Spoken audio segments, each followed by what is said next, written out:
Estamos recebendo pela segunda noite nosso querido amigo apóstolo Léo Oliveira, mais conhecido por aí como Léo. E Léo tem sido um profeta de Deus nas nações. É uma honra.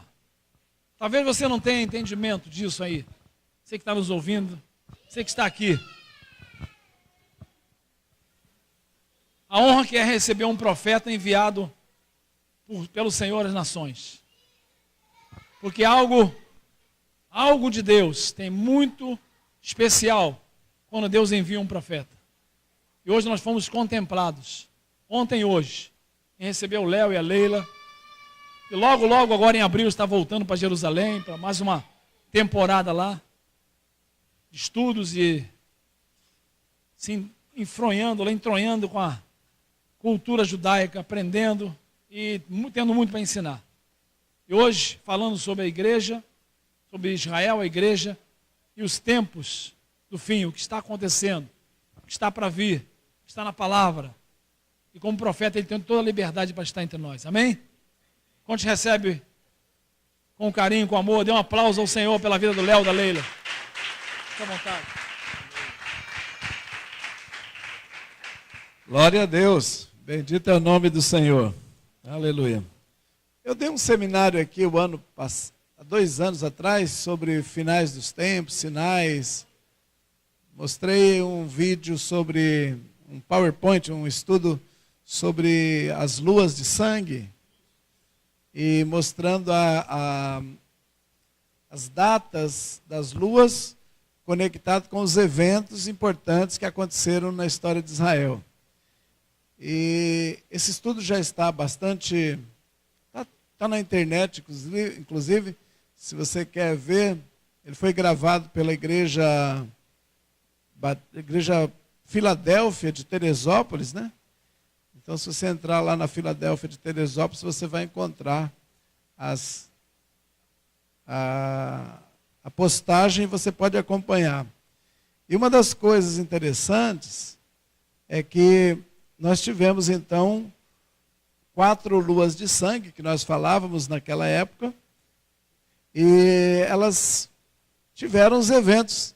Foi Páscoa e Tabernáculo de 2014, Páscoa e Tabernáculo de 2015, elas aconteceram. E o que aconteceu na Páscoa de 2014? A gente fala, mas a gente não notou o mundo mudando. Algumas pessoas dizem isso, mas houve mudanças muito grandes. Por exemplo, a partir de Páscoa de 2014, começou um movimento chamado Estado Islâmico, que era, segundo eles, o avivamento islâmico no mundo, que era uma tentativa de retomar o califado islâmico e esparramar essa religião e tomar o mundo com ela. Através do terrorismo feito no Oriente Médio, na Síria, houve uma fuga de pessoas da Síria e eles foram recebidos pela Europa a partir das luas de sangue. Então, houve uma invasão da Europa e hoje a Europa está embaixo de muito medo e terror. Hoje há muito sangue derramado na Europa. Houve uma total mudança de comportamento. Houve uma... Olha lá, a mãe vai cuidar ali já. Não se preocupa. Houve uma total mudança de comportamento na Europa, ao ponto de, hoje, é uma ameaça. A Europa está sob ameaça de terrorismo. O que antes era uma particularidade só no Oriente Médio. Se ouvia falar em homem-bomba, explosão, cidade sendo destruída, guerra. Era Síria apenas, Líbano, Hezbollah, era Al-Qaeda. Os grupos terroristas que ou estavam atacando no Egito, ou atacavam no Líbano, ou atacavam na Síria, ou atacavam no Iraque. Agora ataca em Paris, ataca na Bélgica, ataca na Alemanha. Então, houve uma mudança a partir daquele momento em que Deus mostrou no céu os seus sinais. E Jesus disse que era para prestar atenção nos sinais no céu, na lua, nas estrelas, e assim entender o final dos tempos. E um sinal que falta, de 4 sinais que foram mostrados, que eram aquelas 4 luas, tem um sinal que ainda não se cumpriu, que é o chamado Apocalipse 12, a lua que está vestida de sol, com a mulher vestida de sol, com a lua nos seus pés, grávida para dar à luz a um filho. Este sinal não aconteceu no céu. Algumas pessoas, especialistas em estudar os astros, descobriram que no dia 23 de setembro deste ano, 2017, haverá uma formação no céu. E esta formação será exatamente isso. A única constelação no céu que tem nome de mulher é a constelação de Vênus, que é a Virgem, né, que a gente chama.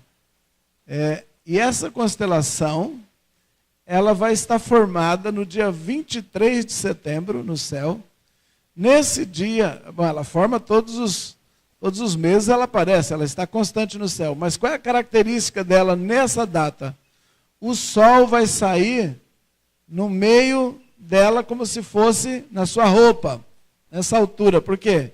Porque a constelação é um monte de estrelinha que, se você interligar os pontinhos como os antigos fizeram, você vai ter o formato de uma mulher. Essa é a constelação, o conjunto de estrelas que, segundo eles, tem o formato de uma mulher. A gente olha e não vê nada. Mas os astrólogos e astrônomos do passado faziam a leitura do céu e dizer quem está hoje é a constelação de Aquário, a constelação de Peixe, a de Capricórnio. Assim eles deram esses 12 nomes aos 12 grupos de estrelas do céu. Tem muito mais do que 12, mas 12 foram estabelecidos como se fossem os dos meses. Por isso que fala, você nasceu em que signo, né? Aí todo mundo está, porque eu nasci no dia tal a tal, dentro daquele mês, quem estava no céu era essa constelação. Então tudo que acontece no céu durante aquele mês, essa é a constelação que está, segundo os estudos, está regendo, ou melhor, está aparecendo no céu. Depois, como a Terra vai fazendo o seu movimento de rotação e translação, você olha para o céu, no mês seguinte ele já está diferente. Já não é mais a mesma formação.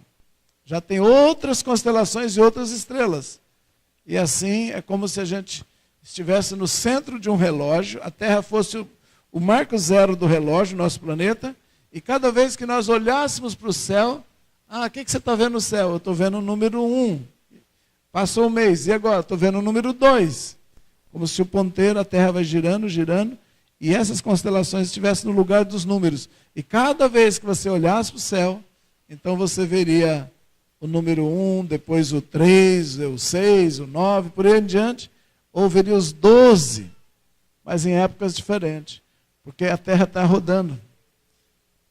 E esses céus inteiros, esses planetas todos. Então eles dizem que no dia 23, quando olharmos para o céu, vai ter lá uma constelação. No mês todo, ou melhor, vai ter várias épocas. E a lua vai sair no que seriam os pés dessa mulher. O sol vai sair no que seria a roupa dela, nessa parte onde seria um broche no vestido dela. E a profecia de Apocalipse 12 diz que haverá um sinal no céu. Uma mulher vestida de sol, com a lua embaixo dos seus pés. Se eles, astrólogos, astrônomos, se essa turma que estuda os céus, e até alguns profetas que estão também nessa linha, se eles estão certos, dia 23 de setembro vai se cumprir Apocalipse 12, versículo 1. E o que acontece nesse capítulo de Apocalipse? Esse capítulo retrata uma batalha espiritual que vai acontecer no céu. essa mulher está grávida, segundo Apocalipse, para dar à luz um filho. E essa estrutura no céu é interessante. No ventre dessa mulher vai passar um planeta. E ele vai passar 42 semanas. Não, pega o versículo anterior, 6, aí você já está... Antes, onde fala dela, aqui ó. Aqui ó, ela está aí no céu, né? Antes dessa daí tem ainda isso aí ó, que descreve a estrutura da profecia. E o restante do texto, se vocês vão lendo, vocês vão ver que vai haver uma batalha no céu. É o tempo de uma grande guerra. Essa mulher grávida para dar à luz um filho. Esses astrônomos descobriram que o planeta Júpiter vai atravessar o céu nesse período, e o lugar onde ele vai ser visto vai ser na constelação onde equivale o ventre da mulher. Então ele vai demorar 42 semanas passando, que dá exatamente o tempo da gestação, que são 42 semanas. E os judeus sempre dizem que cada planeta e cada grande estrela no céu representa um país aqui na Terra, uma nação. E que também eles dizem que o nascimento de cada vida na Terra é o nascimento de uma estrela. Tem estrelas nascem, estrelas morrem, né? Só que algumas duram milhões de anos. Mas eles dizem que tem a ver com as pessoas. É um estudo assim, meio uma viagem aí para gente que está acostumado só no evangelho puro e simples, mas Júpiter para os judeus é o planeta que representa Israel. E Júpiter é o planeta que vai passar 42 semanas, 9 meses, no ventre da mulher. Agora é uma coincidência, porque ela disse que ela estava grávida, continua passando, para dar à luz um filho. E então são símbolos que estão acontecendo no céu que tem muito a ver com a terra. E logo em seguida vem o dragão e é um tempo de perseguição.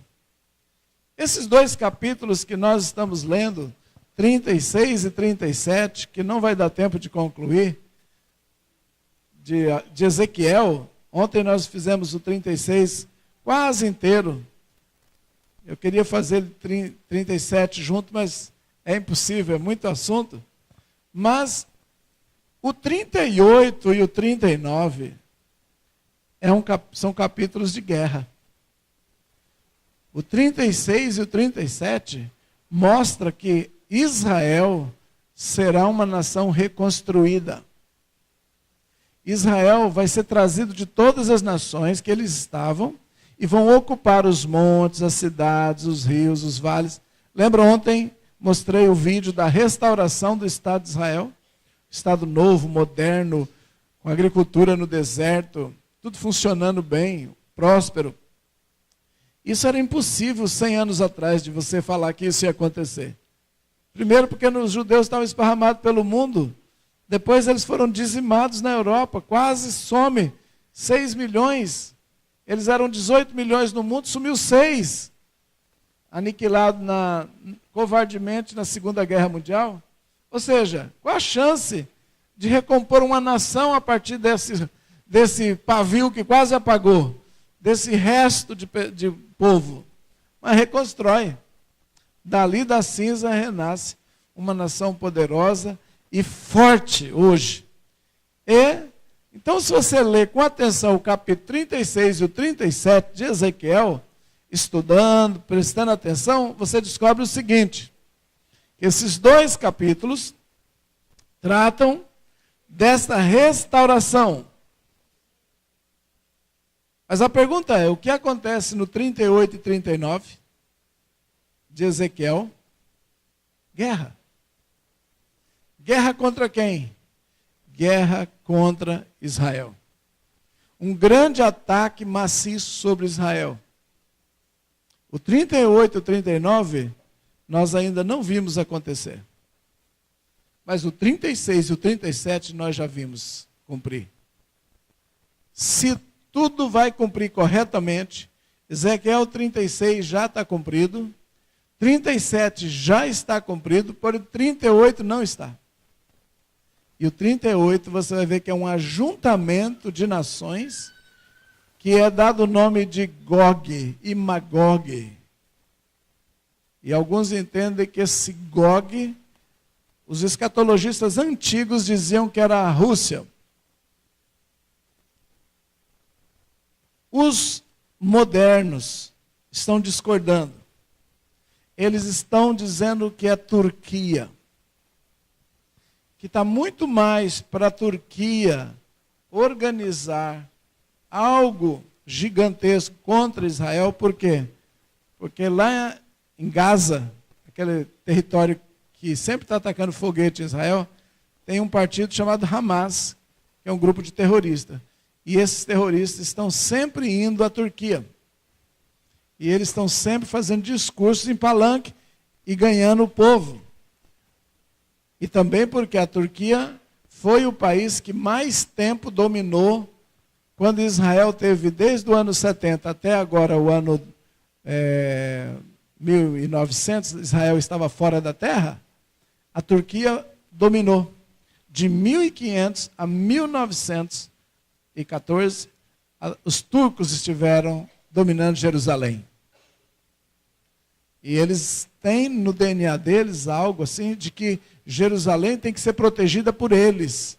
Protegida de quem? Contra quem ataca, contra quem invade.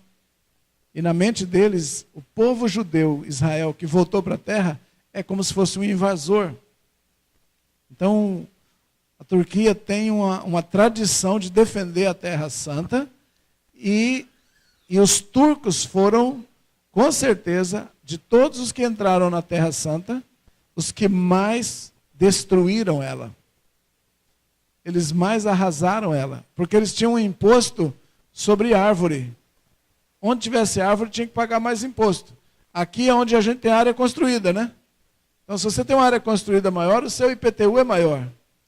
Na cultura que os turcos implantaram, quem tinha mais floresta, quem tinha mais área verde, era quem pagava mais imposto, sinal que você era mais rico. Então, o que a população fez? Cortou as árvores. E você desertifica um lugar, você acabou com o lugar. Então, quando no ano 1900, você tira uma foto de Israel, não tem árvores. É um deserto desolado. Então, isso foi trabalho dos turcos. E hoje você viu os vídeos, tem até floresta, tudo replantado. Israel ressuscitou, como diz Ezequiel 36. Deus tirou eles da cova da morte. Quando eles diziam, não somos mais nada, ninguém recupera uma nação inteira e ela fica verde novamente. Israel, junto com a Coreia do Sul, são os únicos países do mundo que tem mais mata hoje do que 100 anos atrás. Todos os países têm menos mata. Israel tem mais. Então, é o inverso. Por quê? Porque Ezequiel diz que, ó montes, vocês vão florescer novamente. O arado passará sobre vocês. Terão pomes de Israel. Vocês serão lavrados. Vocês serão cultivados. Vocês florescerão. O deserto florescerá. E se cumpriu tudo. Foi muito trabalho. É muito trabalho, mas a profecia está cumprida. Então a gente não pode duvidar. Ezequiel 36 e Ezequiel 37 já foram cumpridos. Agora é triste ler o 38 e o 39. E essa é a tarefa de casa.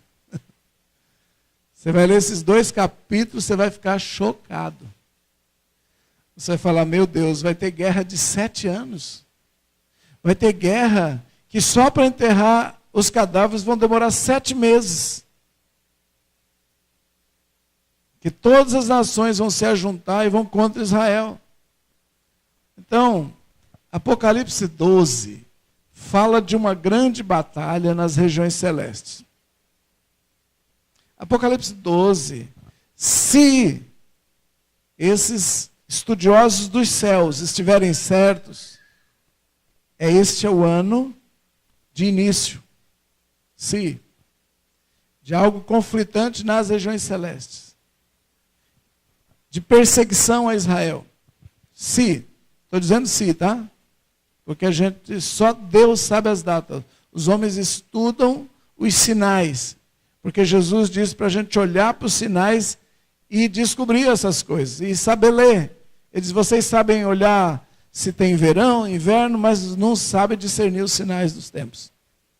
E Jesus disse, todas as coisas estariam cumpridas em 70 anos. Geração da figueira. Ele deu o sermão dele profético e falou de tantas coisas que iriam acontecer. De guerras, rumores de guerras, terremotos, destruição, filho contra pai, pai contra filho, nação contra nação. Falou de todas essas coisas antes do fim. Mas disse que o evangelho seria pregado no mundo inteiro, então viria o fim. E depois ele volta a dizer o seguinte, que prestasse atenção, porque os judeus sabiam discernir o tempo, mas não sabiam disso. Quando a figueira brota, vocês sabem que o verão já está perto. Não foi isso que ele disse? E ele falou que deveria discernir os sinais dos tempos, e ele usa a figueira como um sinal.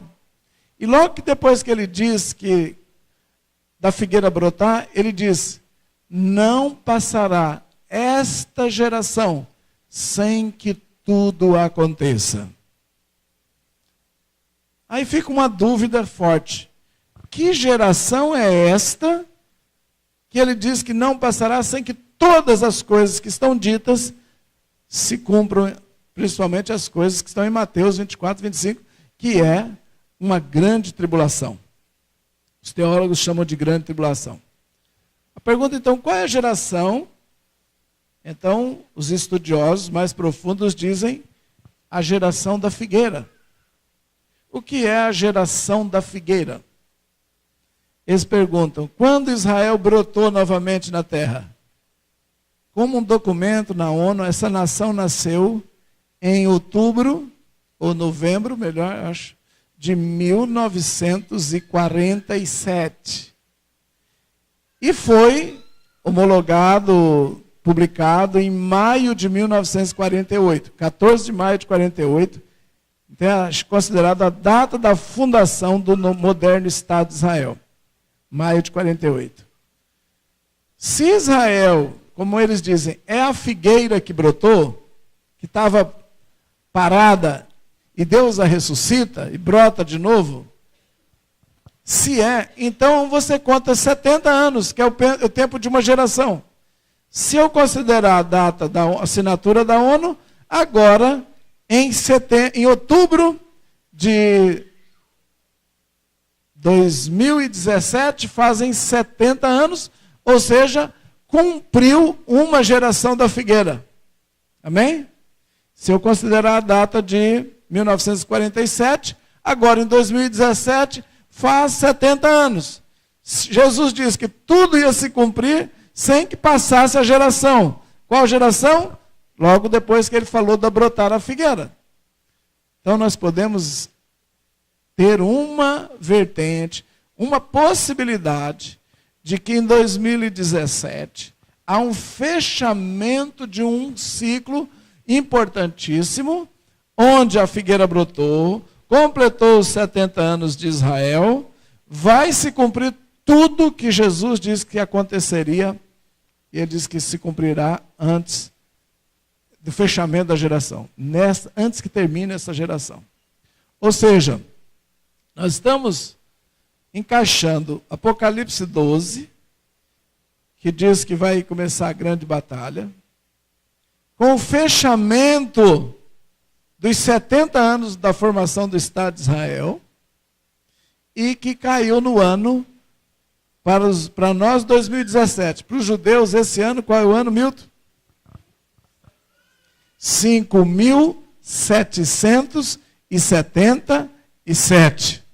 Ou seja, se você pensar em números, se tem uma data para simbolizar uma perfeição e um fechamento de 70, 3 vezes 7, vai fechar 70 anos, caiu no ano 5.777, e Jesus diz que o 7 é perfeito, né? Todo mundo diz, quantas vezes? 70 vezes 7 tem que se perdoar. Por quê? Porque é um número de perfeição. Perfeito vezes perfeito. Então. Agora, e também vai cair Apocalipse 12, o sinal no céu cai agora, em 2017. Ou seja, tudo aponta para um fechamento muito importante. Pode ser que a partir de agora vai acontecer alguma coisa no mundo e sinais são grandes. Por quê? A vitória de Donald Trump mudou todo o cenário. Donald Trump resolveu assumir, defender Israel e declarar que Jerusalém é a capital dos judeus. E para provar isso, o que ele disse que vai fazer? Vai tirar a embaixada dos Estados Unidos de Tel Aviv e vai colocar ela em Jerusalém. Você sabe que as nações do mundo inteiro estão contra essa medida. Eles não querem que Jerusalém seja a capital de Israel. Só que desde 1967, o povo de Israel declarou que a cidade de Jerusalém é a capital deles. Quem decide onde é a capital é o seu país, ué. Já pensou os Estados Unidos chegar aqui e dizer para o Brasil, não, a capital de vocês não é Brasília, é o Mato Grosso. Quem pode decidir é o próprio povo. Israel decidiu que é Jerusalém. E as nações, França principalmente, diz, não, Jerusalém não é capital de vocês. Eles não querem que seja. Qual é a proposta da ONU e das nações? Que Jerusalém seja dividida ao meio e dá metade para os palestinos árabes e a outra metade para o povo de Israel. Agora, por que o diabo quer isso? Eu já chamo logo de diabo, por quê? O que você acha? Quem trabalha na divisão? O que Jerusalém simboliza? A Jerusalém terrena. Ela tem uma Jerusalém celestial, não tem? Não tem uma Jerusalém divina, celeste, que está nas alturas. Apocalipse diz que eu vi a noiva ataviada, é a nova Jerusalém que desce do céu. Você imagina no céu uma terra dividida, uma Jerusalém dividida? Alguém consegue imaginar um céu dividido? O céu está dividido, metade está do diabo e a metade está de Deus. Os anjos caídos tomaram a metade e os anjos que ficaram do lado do Senhor estão com a outra metade. Porque eles estão tentando transformar aqui na terra a simbologia para afetar o reino dos céus. Qual foi o plano de Satanás desde o começo? Ezequiel 28 ele diz, subirei às extremidades do norte, a montanha, me assentarei e serei semelhante ao Altíssimo. Então ele está tentando subir e pegar um lugar. Isso é batalha nas regiões celestes. Por que você acha que Miguel vai fazer guerra e vai botar ele para baixo? Porque ele está tentando subir no lugar altíssimo. Então a batalha de Apocalipse 12, lembra que ontem eu tracei um paralelo de que a terra de Israel é semelhante à região espiritual? Quem se assentar sobre os tronos de Israel, sobre as montanhas de Israel, está se assentando sobre as regiões celestes. Se os principados, deuses estranhos, por que Deus falou, não introduz idolatria dentro dessa terra? Porque ela é um símbolo das regiões celestes. Quem subir, os principados que pegarem as regiões celestes, vão pegar também as regiões de Israel. Então a luta de Israel é na terra, a luta da igreja é nos céus. Paulo diz, a nossa luta não é contra carne e sangue, mas principados e potestades nas regiões celestes. Como é que pode um céu cheio de potestade? Tem. É o segundo céu. É onde está.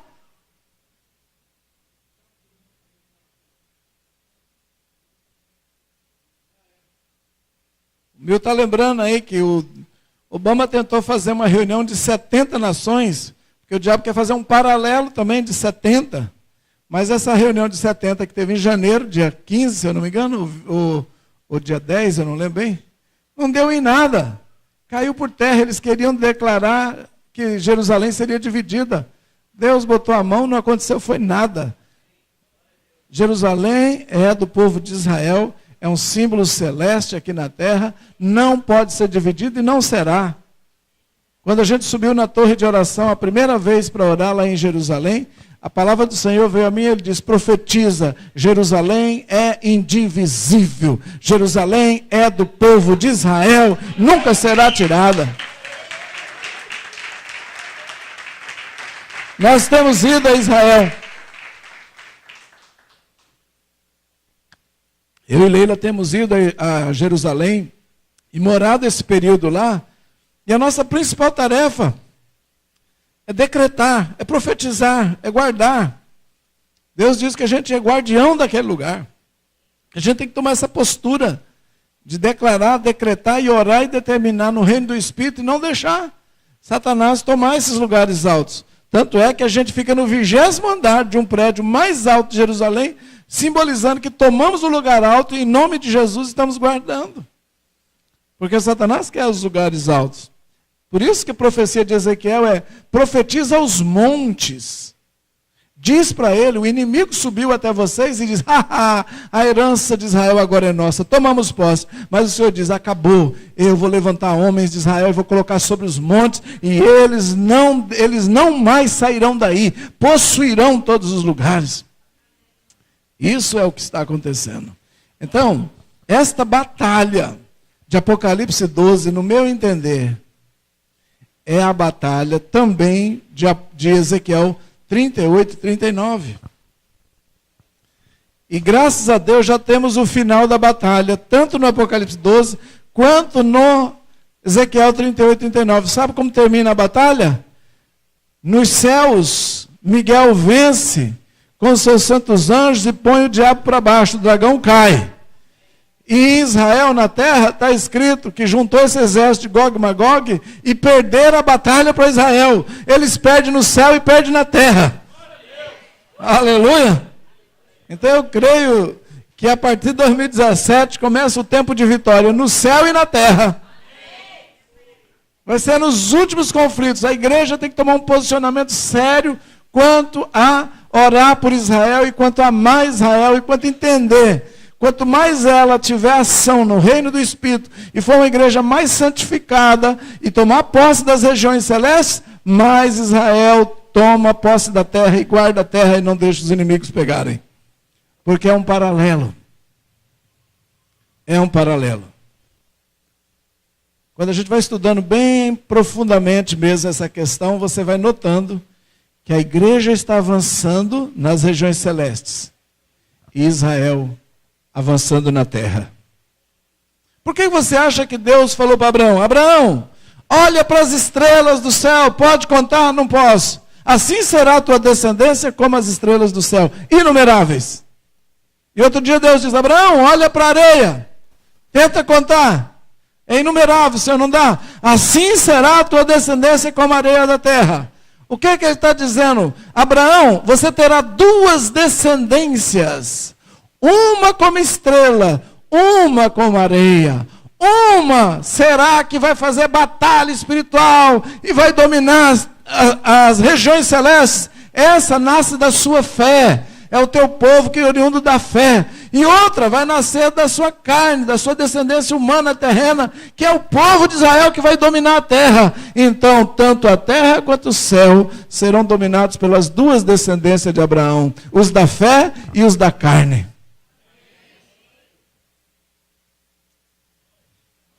Amém?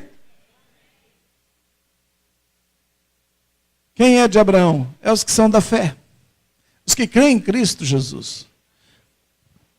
Isso para o povo de Israel também. Jesus disse que até de pedra ele suscitaria filho de Abraão. Mas o importante era os que tivessem a mesma fé de Abraão.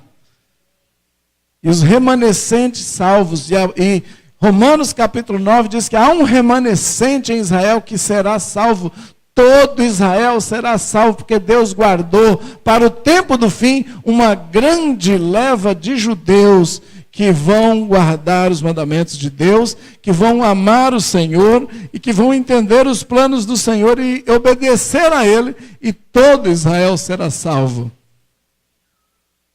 E será salvo da grande tribulação que está por vir ao mundo.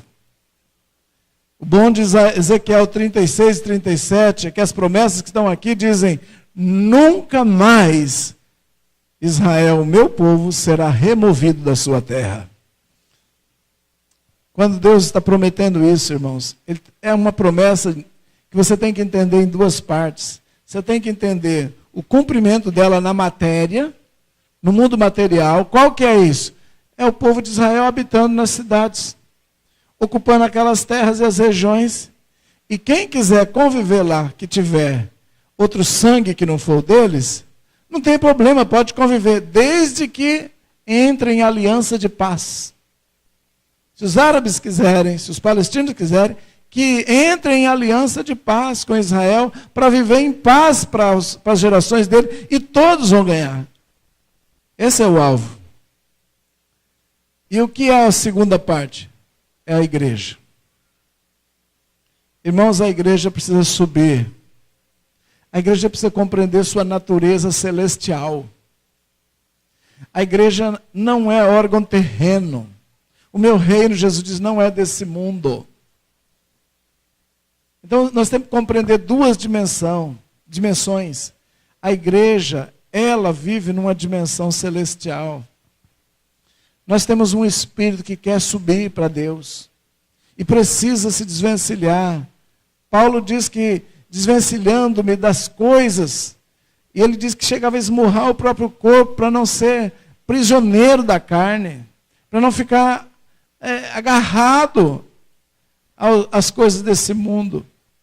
A igreja é celestial.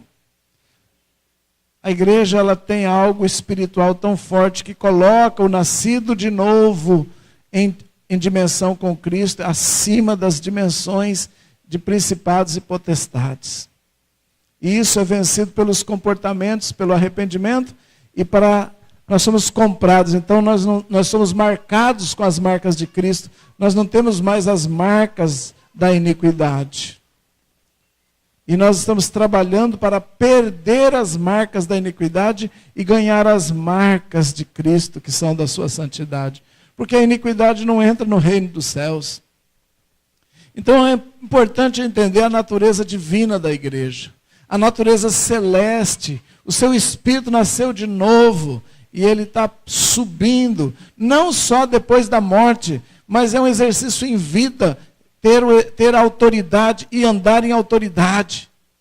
Essa semana eu recebi uma postagem muito boa de um pastor, que ele fala entre a diferença da igreja orar em autoridade e orar em necessidade. Ele diz: a igreja que perdeu a noção da sua natureza divina, ela não ora em autoridade, ela ora por necessidades. Ela vive embaixo e pedindo, ela não vive governando. Ela não é a necessitada, ela é a que traz solução aos necessitados. A igreja, quando ela compreender essa natureza divina, ela vai tomar uma postura muito diferente. Ela não é pedinte, gente, ela é governante. Ela não depende do que façam por ela. Ela é que faz para que aconteça na vida das pessoas. Eu falo, a natureza divina da igreja, a compreensão do nível de autoridade que ela tem, isso não pode ser esquecido.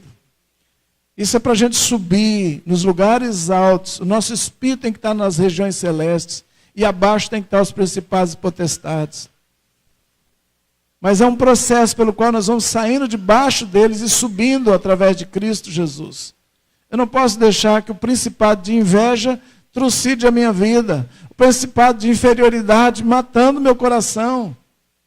O trono de avareza, de inquietação, de preocupação. O tempo todo eu estou inquieto, o tempo todo com inveja, o tempo todo sendo oprimido por ira, por desespero, por insônia.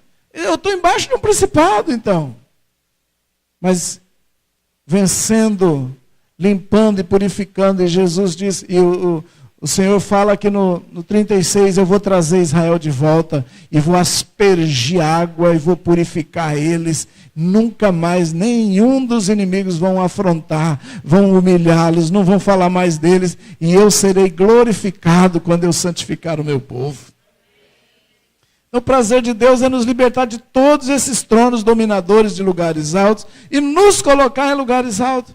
Irmão, você tem que ficar acima da depressão, por quê? Porque Jesus já comprou você dela, já pagou por ela, já limpou você dela. É só tomar posição e guerrear e não aceitar. E dizer, Senhor, tira essas marcas da minha vida, eu não vou ficar marcado pela depressão, não vou ficar marcado pela angústia. Israel também vai subindo, e os inimigos de Israel também vão sumindo. Eu sempre dizia no passado, antes, quando eu comecei a compreender o paralelo Israel-igreja, eu dizia, na minha igreja, o nome do nosso ministério é o Libertador de Israel, ok? Amém! Todo mundo gostava. Eu dizia, você sabia que se dois de nós aqui nessa igreja brigar, ficar intrigando um com o outro, cara virado um para o outro, falando mal um do outro, é um tiro que se dá lá em Israel. É um judeu que está morrendo. É fortalecimento de um terrorista? Porque a unção que vaza aqui sustenta os inimigos de Israel. Toda unção vazada na igreja vai para os inimigos de Israel. E toda ação profética correta da igreja fortalece Israel. É um paralelo. E se a gente compreender isso, a gente se santificava até por amor dos nossos irmãos. É tão importante, irmãos, tão importante a gente compreender que se subirmos nas regiões celestes e vivemos em autoridade sobre todos esses tronos e principados e potestades, e vivemos acima dele, nós estamos ajudando a limpar as regiões celestes. E uma vez caindo esses tronos, Israel flui mais rápido. Por isso eu tenho que tratar a minha vida. Sabe que lá no Nordeste, um amigo meu, um pastor, ele fez um culto lá, uma vigília, e ele queria apresentar os motivos de oração. E pediu que cada pessoa apresentasse. E ele disse, quando ele foi falar, ele falou, Espírito Santo, eu não tenho nenhum motivo, eu queria que o Senhor guiasse a minha boca. E ele disse, Deus tomou a boca dele e disse, o motivo principal que eu quero que vocês orem de hoje em diante é por Israel, por Jerusalém. Aí todo mundo fica assim, dizem que né? Tem que orar por Jerusalém. Aí sabe por quê? Ele diz, onde é o lugar na terra que é o contato direto, que o céu e a terra se juntaram e que o próprio Deus desceu? Jerusalém. De onde ele saiu e subiu em arrebatamento? Jerusalém. Onde o sangue dele foi derramado? Jerusalém. Ok, Jerusalém é o único ponto de contato que teve o físico de Deus em carne e até sangue derramado e ressurreição. Agora você imagina um portal que Jerusalém se tornou um portal. Quando diz que ele abriu um novo e vivo caminho, por onde foi? Em qual cidade terrena? Não foi em Jerusalém que se abriu um novo e vivo caminho para o céu? Ele diz, toda oração nossa é via Jerusalém. Toda bênção que eu dou para Jerusalém, eu estou abençoando o canal, eu estou abençoando a região geográfica onde tudo aconteceu para que o reino do céu viesse para a terra. Olha a importância desse portal. Jerusalém é o portal. E quando você quer qualquer coisa, ou quer orar, para que alguma coisa suceda, tem que passar por um portal. Esse portal é Yeshua, é Jesus, mas esse portal foi manifesto, aberto pelo sangue dele, sobre a terra de Jerusalém. E aí você entende por que tanta afronta e tanta ataque contra esse lugar. E tanta tentativa de tomá-lo das mãos do povo sacerdotal. E por que tanto desestímulo de orar por esse portal. Quando ele disse isso, ele pegou a bandeira e começou a passar. E as pessoas começaram a descer um amor por Jerusalém. Deus começou a pôr no coração deles amor, pelo portal da glória, pelo portal onde a materialização de Jesus veio, o portal por onde a redenção passou. E eles começaram a orar. Ele diz: Léo, na nossa igreja entrou uma unção de oração depois que entendemos esse portal. Que ninguém coloca um prato de comida na boca antes de agradecer a Deus pela comida. Mas ninguém consegue orar só pela comida sem orar por Jerusalém, orar pelo povo judeu, orar pelas crianças, orar pelas nações em volta, orar por eles, pela proteção. Ele diz: a gente vai abrir um culto hoje na nossa igreja, Léo. Automaticamente a primeira coisa que começa a orar a gente está vendo, a gente está clamando pela cidade santa, Jerusalém, estamos clamando pelo povo. Ele disse: você pode passar o microfone para uma criança. Ele começa a orar, entra a oração por Jerusalém. E eu falei, parou, ele disse: de jeito nenhum, cresceu.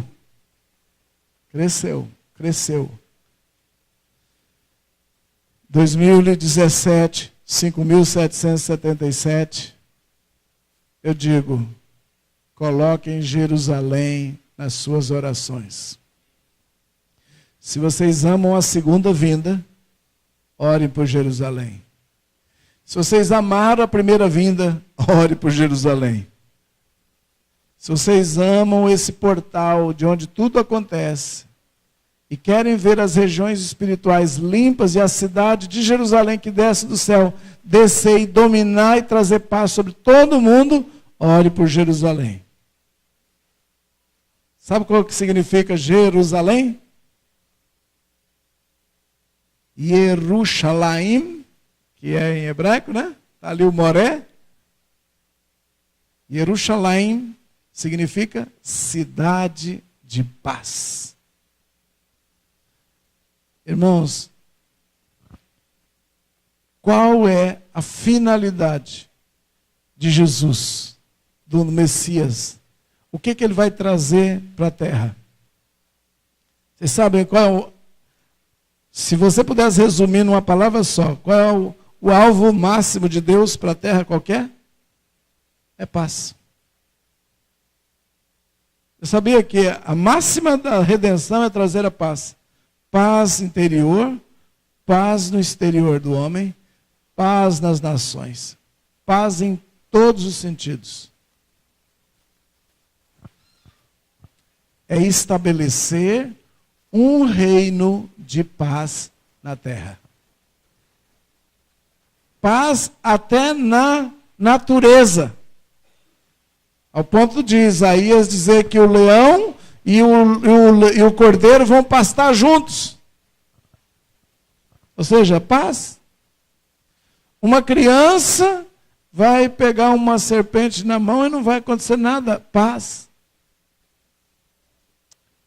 Eu não sei se isso são apenas figuras para dizer o nível de paz que a salvação eterna vai trazer. Ou se isso é literal, eu não sei. Penso que é uma figura, mas ele está dizendo, o Messias trará a paz. Yeshua, na sua segunda vinda, destrói todos os inimigos.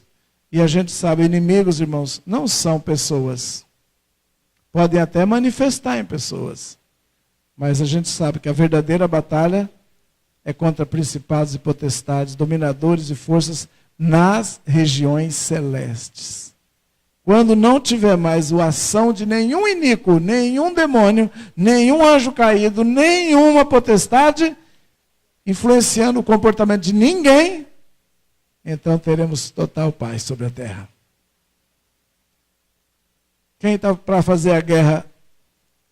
A igreja nas regiões celestes. É incrível, a igreja guerreia nos céus, Israel vive defendendo-se na terra nas guerras. Esse ano já lançaram 5 mísseis contra Israel, saído de dentro de Gaza. São 3 anos, você pode fazer a conta, de 3 em 3 anos a faixa de Gaza se recupera. Demora 3 anos, eles tomam uma surra, faz uma guerra, lança foguete, tomam uma surra de Israel. Aí fica 3 anos posando de coitadinho para o mundo e pedindo dinheiro. E soltando foto, dizendo que Israel é mau, que massacra Gaza. E aí o mundo se sensibiliza e lota, envia dinheiro. Ele diz que é para reconstruir o que Israel destruiu. O que eles reconstroem? Mísseis. Já é a segunda vez que se nota que o período de trégua é 3 anos. E agora eles vão vir de novo. Já está começando. Os seus foguetinhos. Aí depois vem a resposta de Israel dura. E aí vem o coitadismo. 3 anos de folga. Tem sido assim as últimas décadas. A igreja faz guerra nos céus, Israel na terra. Tem sido assim. O exército de Israel é chamado força de defesa. Israel não criou força para atacar, fez força para defender. Força de defesa, porque Israel nunca saiu para guerrear contra ninguém. Mas ele teve que guerrear porque vieram 5 vezes contra eles. E as 5 vezes eles venceram. Graças a Deus, né?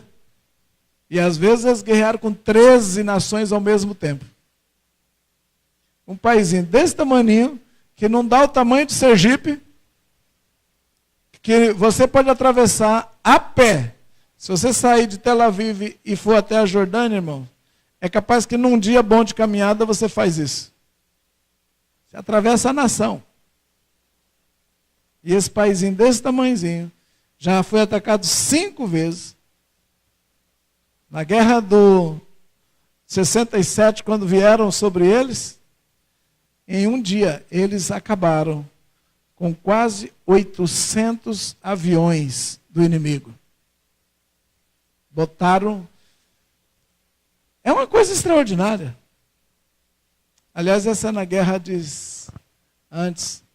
Foi antes de 67. Quando todos os países iam atacar eles, e emitiram ordem, fecharam o Golfo de Aqaba, eles deram ordem primeiro.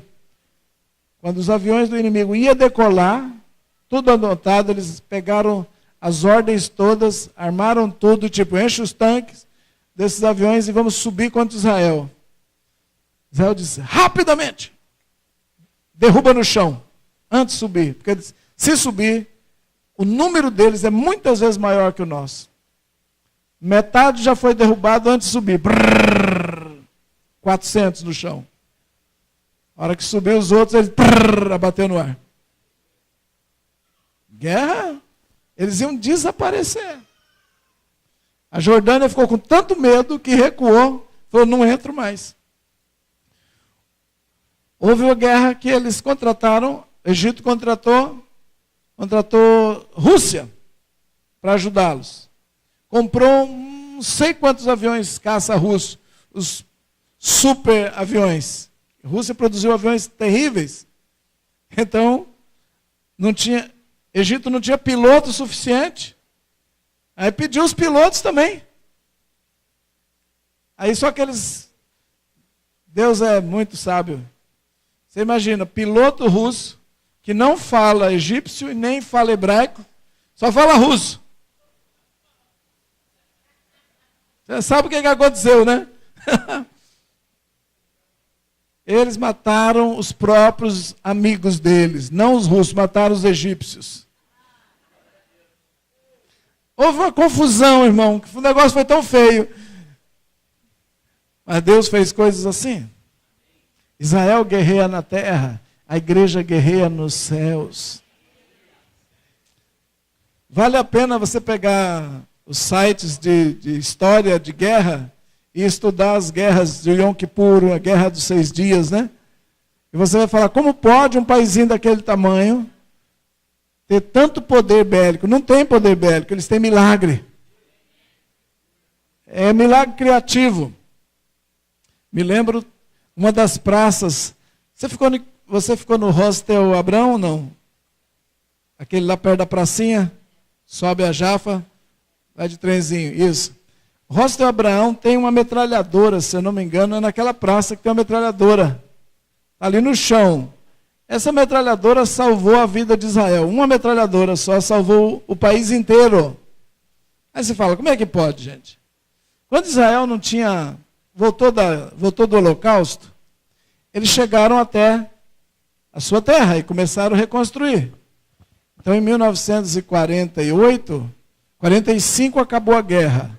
6 milhões de judeus estavam mortos. 100 mil estavam morando em campo de concentração. Quando os Estados Unidos chegaram, atacaram Hitler e o nazismo e destruíram, eles encontraram 100 mil judeus dentro dos campos de refugiados. Campos de concentração para morrer. Magros. Não tinha onde soltar, não tinha para onde ir. Muitos que foram, a sua casa já tinha sido destruída. Os que voltaram para a Polônia descobriram que não tinha mais fazenda. Os outros tinham invadido, era dono, eles não tinham mais nada. 100 mil pessoas. Lembro que os Estados Unidos gravou tudo, pôs tudo em vídeo. O que fazemos? Tinha que tratar desse povo. Tinha que controlar a comida, porque se eles comessem demais, eles morriam. Porque passou tanta fome, anos e anos preso, um palito. Se você solta a comida, ele se mata de comer. Então foi muito difícil tratar de toda essa problemática para poder recuperar e salvar um pouco. E muitos já estavam morando em Israel, mas muitos estavam presos na Europa. Quando vem essa leva, gente, aí a ONU se reúne, declara que vai existir o Estado de Israel. No mesmo ano, quando fez a declaração do Estado de Israel, os países árabes em volta disseram, não aceitamos. Esse povo tem que ser destruído. Olha que loucura. Eles acabaram de escapar. A guerra tinha acabado há 3 anos, estão se recuperando, monta o Estado de Israel, vem aquela leva de europeus, judeus europeus, a hora que chega lá, a notícia é, os países em volta resolveram fazer uma guerra contra o recém-formado Estado de Israel. Chamado Guerra da Independência. Eles mal conseguiram, irmãos, mal tinha exército. Você imagina uma loucura dessa? E juntar os países árabes em volta, reúne, como tinha muito árabe morando dentro das terras de Israel, que hoje é o Estado de Israel, na época nem estava declarado, o que os árabes em volta fizeram? Saiam daí, os árabes, que nós vamos explodir com Israel, depois vocês voltam e tomam conta de tudo. E nessa saiu uma leva. E deixaram Israel lá, sem exército, exposto, dizendo, vamos destruir. O que aconteceu? Esses países vieram para cima de Israel. Israel praticamente sem exército. Contando, acho que tinha um tanque. Que os Estados Unidos tinham doado um tanque. O que é um tanque? Mas a história que esse tanque fez, lá no norte, na divisa da Síria, um tanque, você fica bobo de ver, um tanque destruiu mais de 40 tanques do inimigo. Porque afunilou, eles afunilaram, fizeram uma estratégia errada, e afunilaram num beco para vir contra Israel, uma cadeia de montanha, eles entraram. Quando entraram, Israel só ficou com um tanque só. Bum, bum, bum, bum, bum, igual boliche, derrubando um por um. Você fala, meu Deus do céu, como os caras puderam ser tão burros assim? Uma deusa que faz isso. Outra, uma região acabou, munição, acabou tudo, não tinha mais bala, e os jovens de Israel ficaram recuados num fronte. E os exércitos árabes chegaram, lotado, em números muitas vezes maior, e praticamente já segurando tacando um pedaço de vidro, caco de vidro, porque já não tinha mais o que atirar, a munição acabou. E esse rapaz, que a história dessa metralhadora, Efraim que conta isso, ele diz, milagre criativo. Por quê? Esse cara fez uma metralhadora com ar comprimido. E jogava com ar o que tivesse dentro do recipiente. Acabou bala, joga garfo, põe prego, caco de vidro, pedra, põe o que der e taca esse negócio. Para ficar vivo a gente faz qualquer coisa na guerra, né? Então ele falou, só que ela nunca deu muito certo. Ela é um projeto meu aí que eu fiz, mas não tá bom não. Eu quero dizer, a última coisa, ligaram o compressor, tacaram o ar comprimido e jogaram o que deu para jogar. Só que na hora que ela explode, ela faz um barulho ensurdecedor. É mais barulho e susto do que potência mesmo, né? É só, diz cachorro que late não morde. Era um cachorro que late. E jogou. A hora que fez aquela explosão, o ar ficou saindo. E o ar saindo deu um sonido de assobio alto. Aquele pio forte, alto. Eu não sei fazer um... sei lá. O ar saindo com muita velocidade e uma explosão. E logo em seguida, começou uma chuva. Os árabes meteram o pé e sumiram e bateram o rádio em retirada. Todo o exército foi embora. Inteiro. Aí foram analisar o que aconteceu. Que notícia eles deram? O que eles viram que assustou eles? E não só ali, mas no país inteiro houve um recuo. A notícia é o seguinte. Em 1945, houve a Segunda Guerra Mundial e ela só terminou quando os Estados Unidos lançaram 2 bombas atômicas no Japão. E as histórias dessa bomba correu o mundo. Não é que nem hoje, que vem outra notícia em cima e desaparece. Em 1945 não tinha meio de comunicação rápido. Então uma história ficava 5, 6, 10 anos, até ela perder o efeito. Todo mundo falando. O que se falava da bomba atômica? Falava-se que era ouvia-se uma grande explosão, seguido de um assobio, e as moléculas de água quebravam o céu, não sei, a nuvem explodia e vinha a chuva. Quando eles viram essas características, disseram, Israel tem bomba atômica. Vamos embora. Vai sumir todo mundo pensando na explosão de Hiroshima, ainda na cabeça. Falando, o quê? Nós vamos nascer com os filhos tudo aleijado por 3 gerações depois. Ó, tá até hoje na praça a metralhadorinha lá. Nem metralhadora, é um ferro, um negócio esquisito lá. Salvou a nação. Milagre criativo. Assim também Deus usa a igreja nas batalhas espirituais. A igreja santificando, se purificando e limpando, ela vai tirando todas essas potestades do ar que estão sobre as regiões, os espíritos de orgulho, espírito de ira, espírito de violência, espírito... E vai embora, irmãos. É tanto espírito maligno, porque Deus prometeu que nós possuiríamos a terra espiritual. Eles vão possuir a terra. Que no fundo, eu estou dizendo que é sempre a mesma coisa. É um paralelo das regiões espirituais à terra de Israel. E disse ontem que é um dízimo do mundo. Deus deu um planeta inteiro, mas ele pediu dízimo. Deus deu um jardim inteiro, mas pediu uma árvore. Do que é de Deus, ai de quem tocar. Israel é a porção de terra que pertence ao Senhor, e ele entregou na mão do sacerdote. A nação dele, sacerdotal, é Israel. Tem que guardar para ele. É dele, é o dízimo da terra. Então, quando os inimigos se ajuntam, eles vamos pegar o que é do Senhor? De jeito nenhum. Irmãos, ontem nós traçamos um paralelo muito rápido foi, mas entre a história dessa igreja e a desocupação da terra de Israel e o retorno dos judeus. O apóstolo Milton está me fazendo lembrar que há muitos anos eu passei aqui e vim trazer uma pessoa para ser ministrada na salinha ali que vocês tinham ali atrás. Tem ainda? Tinha? Não tem, né, Luizinho? A Clínica dos Anjos, como que é? Como que é? Na Clínica Pastoral. Antigamente tinha outro nome. Águas Profundas. Quem conhecia Água Profunda aí? Vamos ver. Quem conheceu a salinha? Quem já passou na clínica ali, na salinha ali? Só todo mundo, né? Só os novos que não. Você não conhece a salinha, né? Então, era uma salinha famosa que tinha ali, onde aparecia um monte de anjo para ajudar a gente ali. E eu sei que o trem desenrolava ali, viu? Saía limpo dali. Eu espero que ainda funcione. Funciona ou está menos? Funciona? Amém. Recupera para ser mais agora.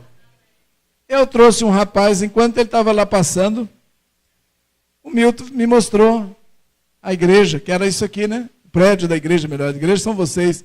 Ele mostrou o prédio. E eu vi uma coisa estranha. Eu vi globo. Você já contou isso para a igreja? Não tinha. A igreja era tão... não tinha isso aqui. Bom, vocês que são do passado sabem. Não tinha. Ela ia até lá. Eu estava ali, naquela área, e eu vi um globo. Sabe o que é um globo? Não é globo terrestre. Um globo de luz. Que fica pendurado no meio da discoteca, rodando, com as luzes batendo, e ele fica refletindo. E eu vi um monte de holofotes. Eu vi esse globo. Espelho para todo lado. Mas isso não existia no físico, é claro. Eu estava vendo algo que Deus está... E eu pensei, rapaz, esse prédio antes de ser igreja foi uma casa de show. Foi o que eu pensei na hora. E está contaminado isso aqui. Pensei, Deus está querendo fazer uma faxina para tirar esta estrutura velha que está aí dentro. E aí eu fiquei assim olhando, não falei nada. Veio um anjo com uma marreta desse tamanho. E eu catei essa marreta, simbolicamente, mas quem fez o trabalho foi o anjo. Fui aqui no meio e... pá! Quando eu bati, caiu o globo, caiu o vidro, despedaçou, caco de vidro assim. Eu fiquei vendo, o Senhor disse, pronto, está feito. Agora, o que será esse lugar? Esse lugar será um lugar de família. Vai ter uma fonte, um chafariz. As famílias sentadas, conversando e comendo juntas, alegres, saudáveis. Um tempo maravilhoso. Eu vi um frescor de Deus, uma coisa linda, linda. Mas falei para o Milton, não entendi nada. Falei, Milton, está entregue o recado, está feita a coisa. Uns bons 8 anos depois, eu encontro o Milton, ele disse, acabou com a minha igreja. Gente, eu fiquei branco. Falei, o que foi, Milton? Ele falou, sobrou 6. Falei, o quê? Tinha quantos? Quase 400, sei lá. Falou uns números lá. Quase 300. Eu falei, que isso? Acho que tem 6. Devagarzinho uns 8, às vezes tem 8. Mas Deus nunca permitiu fechar a porta. Gente, você imagina você, o profeta, escutando um trem desse. Depois que você passou lá, foi uma bênção, minha igreja. É isso que eu estou acostumado a ouvir. Gente, foi tanta gente liberta, a igreja está crescendo, está prosperando. É isso que eu escutava. Agora, o contrário, meu Deus do céu. Eu sei que foi ruim para mim escutar, mas aí ele contou a versão de que Deus havia falado com ele. Estava meio doente, quase morrendo os dois. Foram parar lá na estância lá da Lagoinha. A velhinha cega estava lá. Essa demorou a chegar, né? Contou para mim a história. Aí ele disse, não, é que eu estava ali fora. Ela falou, não, estou falando que você demorou a chegar aqui. Eu estou te esperando há muito tempo. Mas eu não conheço a senhora não, o senhor. O Senhor Deus Todo-Poderoso é que está falando contigo, eu estou te esperando. Aí perguntou, você me autoriza a quebrar tudo? Começar de novo? Autoriza a destruir o castelo? E ele disse que autorizou. Então Deus mandou um anjo, bem no dia que eu cheguei. E aí pronto, foi a primeira fase da história. Depois ele me explicou por quê.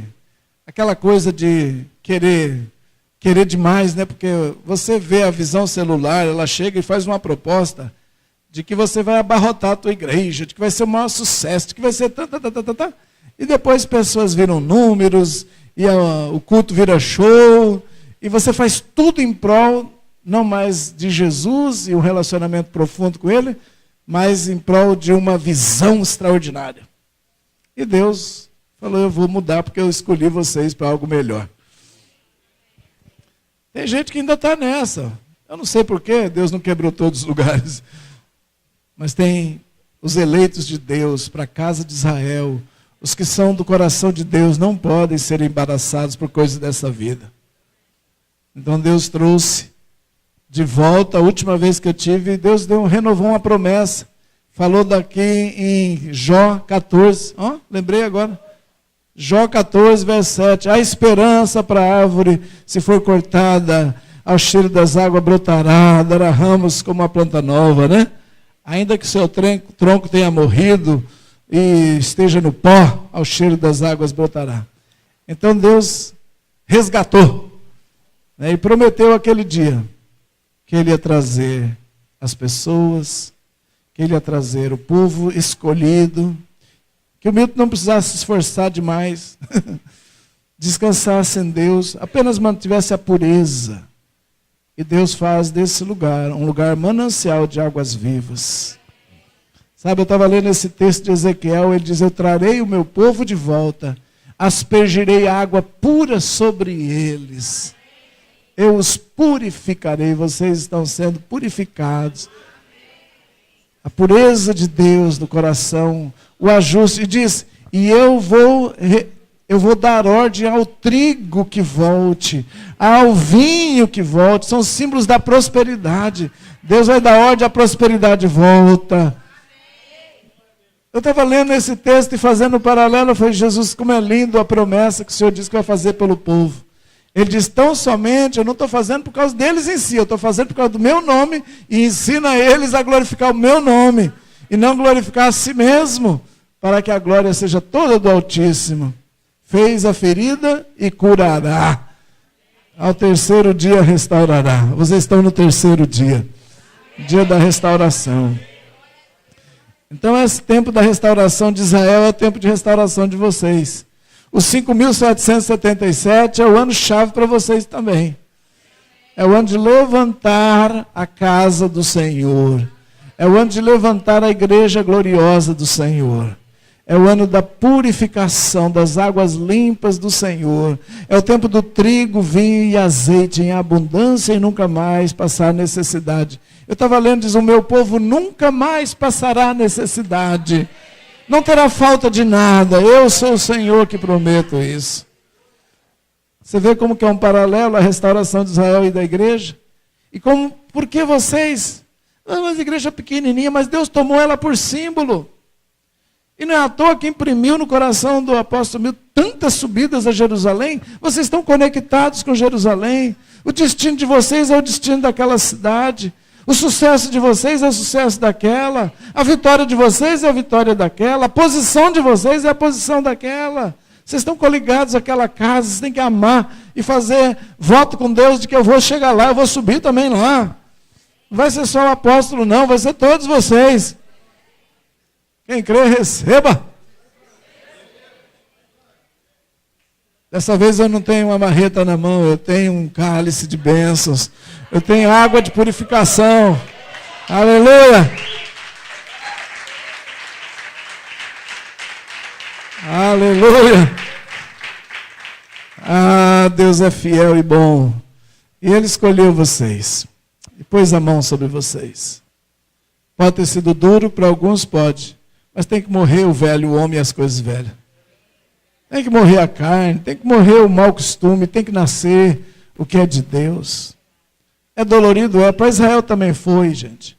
Peregrinar nas nações, passar na mão de tantos líderes, mas o Senhor diz: não, eu vou te pôr no verdadeiro pastor.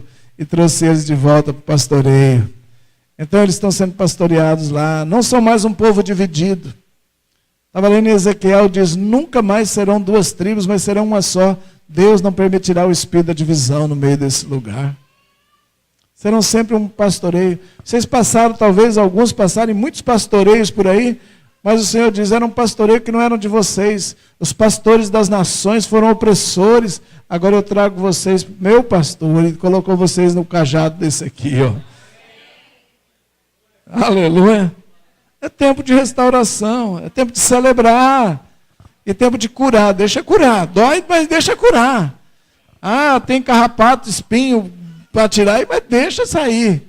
Vai para as águas profundas e arranca tudo. Lava essa alma, velha, enrugada, e deixa ela nova, sem mácula, sem ruga, perfeita. Aleluia! Seja depurado, porque o tempo de cantar chegou. O verão chegou, gente. O tempo de cantar chegou. Aleluia. Você não estava no Egito, você estava na Babilônia, mas voltou para reconstruir a casa do Senhor. Você já era do Senhor, mas estava na Babilônia. E o Senhor trouxe de volta os cativos e deu a glória de volta, e deu a alegria do primeiro amor de novo. E vai frutificar novamente. Aleluia. Igreja é lugar de frutificação, vocês vão frutificar.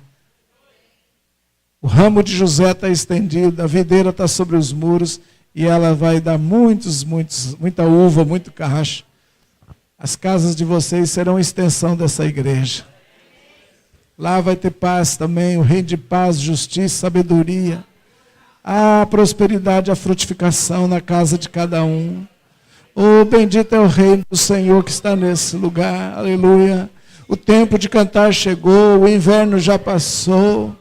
Oh, como o servo brama pelas correntes das águas, assim aspiramos por Ti, ó Deus. Traz-nos as águas profundas e as águas purificadoras. Ó Deus, restaura as águas profundas desse lugar. Restaura aquela unção, Pai. E eu faço uma oração junto com eles agora, meu Pai, colocando uma prestação de contas. Senhor, nós erramos, nós vagueamos, nós fizemos o que era mal perante os Teus olhos, mas, Senhor, nos arrependemos e humilhamos e viemos até a Tua face e pedimos, recebe o fruto de toda a unção que o Senhor depositou em nós durante esses anos de ministério do apóstolo Milton e da pastora Dulce, Senhor, e de todas as ovelhas. Recebe agora, meu Pai, recebe a minha intercessão. Eu subo pela cruz de Cristo como sacerdote deles essa noite e deposito todo o fruto da unção, pedindo que o Senhor apague toda a marca da iniquidade, todas as marcas de iniquidade de onde eles vieram, da cidade de onde eles passaram, das denominações a que serviram, para que fique somente a marca de Jesus e tire toda a marca, Senhor, toda a marca de mundo, toda a marca de iniquidade, toda a marca de religião, de religiosidade. Saia e fique somente as marcas de Cristo. Recebe o seu povo, Senhor, e renova-lhe as alegrias, Senhor. Traz sobre eles a consciência de quem eles são, do chamado que eles têm, para que nunca mais saiam, Senhor, da sua presença. Pai, dá-lhes a consciência do valor e da importância, pois eles são cidadãos celestes, que estão nas regiões celestes e que guardam Israel, Senhor. Oh, Senhor, eles são os resgatados de Sião. Eles foram aqueles que foram resgatados, Pai, como o rabisco da videira, Senhor, quando se chacoalha e recolhe, assim eles foram recolhidos depois desparramados. E, ó Deus, para um futuro glorioso, a questão desse lugar. Ó Espírito Santo, desça água nessa noite. Asperge a água da palavra que purifica, a água do Espírito e a água do amor. Ó Deus, dá-lhes as águas purificadoras, e ao cheiro dessas águas, brote todas as vidas, Senhor. Brote os filhos, Pai, restaura as crianças, restaura os jovens, todo o fruto do ventre deles seja consagrado ao Senhor. Que nenhuma geração se perca, meu Deus. Restaura aqueles que ainda estão esparramados nas nações, ainda esparramados, assim como Israel esparramado, assim muitos daqui esparramados, assim também ao voltarem, aumente o número dos que voltam a Israel. Senhor, liga essa igreja à casa de Israel, para que o que ela fizer reflita lá, meu Deus e meu Pai. Traz, Senhor, direção e sabedoria aos seus líderes, aos pais espirituais que estão aqui, meu Senhor, e guarda a aliança que tem com eles, por causa da sua palavra dada, Senhor, por causa do seu infinito amor para com Israel e a igreja. Pai, eu abençoo essa noite o teu povo, que a luz, Senhor, da menorá ilumine o temor do Senhor, o conhecimento, Senhor, o decreto, a força, a sabedoria, o conhecimento, a inteligência, todos eles sejam revestidos dessa gloriosa luz que sai da menorá do céu. Pai, Que a arca da aliança, que a arca da tua presença jamais seja removida do meio deles. Ó Espírito Santo de Deus. Ó Espírito Santo. Vem. Vem, Espírito Santo. Como um vento impetuoso, enche esse lugar. Venha, vento de Deus. Renova essa videira, renova essa igreja. Venha, vento de Deus, para o tempo agora que se chama hoje. 5.777. Venha, vento de Deus sobre eles.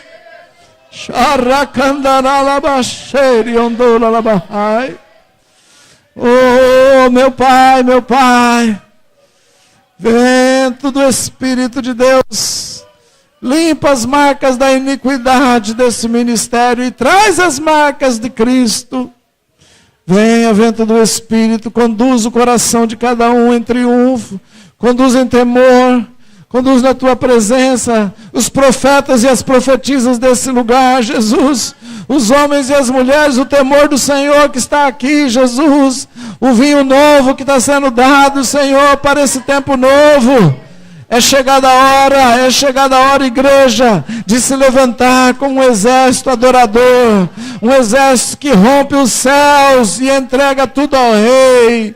Oh, meu povo que estava esparramado entre as nações, mas ajuntado agora para glorificar o nome. E o nome do Senhor é exaltado na vida dos que voltam, dos que estão presentes. O Senhor é bom, sua misericórdia dura para sempre, de geração em geração. Oh, aleluia! Fiel é o que nos trouxe. Aleluia, meu Deus! Oh, bendito é o nome do Senhor. Oh, Senhor, estamos felizes em vir à sua casa, meu Deus.